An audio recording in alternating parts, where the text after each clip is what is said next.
ఇప్పుడు మనము శ్రీమద్ భగవద్గీత 15వ అధ్యాయము పురుషోత్తమ ప్రాప్తి యోగంలోని 15వ శ్లోకం యొక్క భావాన్ని తెలుసుకుంటాము.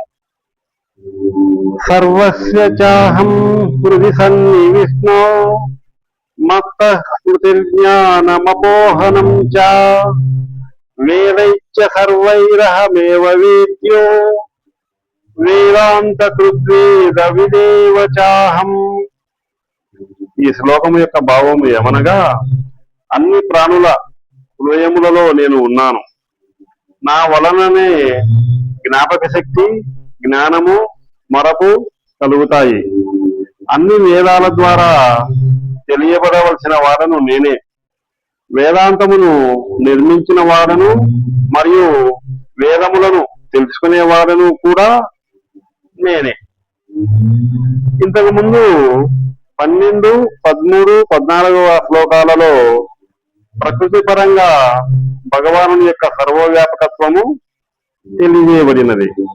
ఈ 15వ శ్లోకంలో చైతన్యపరముగా భగవానుని అంతర్యామిత్వము చెప్పబడుతున్నది. అందరి హృదయాల్లో భగవానుడు ఉన్నప్పటికీ పుణ్యకర్ములకు మాత్రమే జ్ఞాపకము వచ్చి జ్ఞానమునిస్తాడు.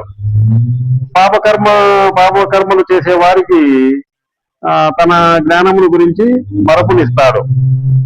ఆధ్యాత్మికంలో హృదయము అంటే ప్రేమ, కారుణ్యము, దయ, జాలి, సహనములతో సుక్షితమైనటువంటి మనస్సు. అప్పుడు మాత్రమే మనము ప్రశాంతముగా, సంతోషముగా ఉంటాము. అందరి హృదయాలలో భగవానుడు ఉన్నందున మనము భయము, అధైర్యము చెందవలసిన అవసరం లేదు. అయితే ఈ విషయమును మనము జ్ఞాపకములో ఉంచుకుంటేనే జ్ఞానము కలుగుతుంది. వేదములు అనగా విజ్ఞాన శాస్త్రములు. ఇవి ప్రకృతి గురించి మాత్రమే తెలియజేస్తాయి. ఈనాటి సైన్స్ అంతా ఈ ప్రకృతి సంబంధమైనదే. అందువలన ఈనాటి శాస్త్రజ్ఞులు భగవానుని నమ్మడము లేదు, ఒప్పుకొనడం లేదు. భగవానుని గురించి తెలుసుకుంటేనే వేదాలకు సార్థకత ఉంటుంది. అనగా సైన్స్ కు ఒక సార్థకత అనేది ఉంటుంది. వేదాంతము అనగా వేదము చివర ఉన్నది అని అర్థము. అనగా వేదం చివర ఉన్నటువంటి ఉపనిషత్తులు, బ్రహ్మసూత్రములు అని మనం అర్థము చేసుకునేవాళ్ళను. ఇవి భగవానునిచే నిర్మింపబడినవి. వేదముల వలన తెలియజేయబడేవాడు భగవంతుడే. అనగా కర్త, కర్మ, క్రియ అంతా పరమాత్ముడే అయి ఉన్నాడు. మనం అజ్ఞానంతో మర్చిపోయి అంతా మనమే, మన శరీరమే అనుకుంటున్నాము.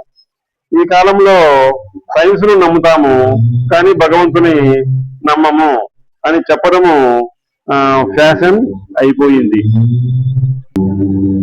6వ అధ్యాయము 17వ శ్లోకంలో యుక్తాహార విహారస్య అనే శ్లోకంలో యుక్త స్వప్నావబోధస్య అని చెప్పబడినది.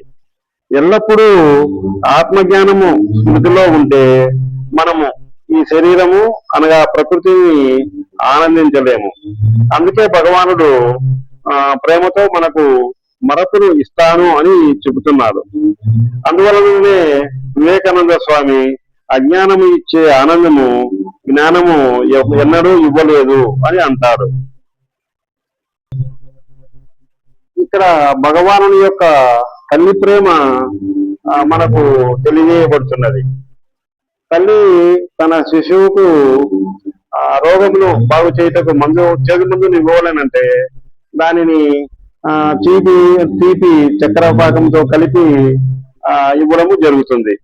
అదే విధముగా ఇక్కడ భగవానుడు ఆత్మజ్ఞానమును ఇస్తాడు.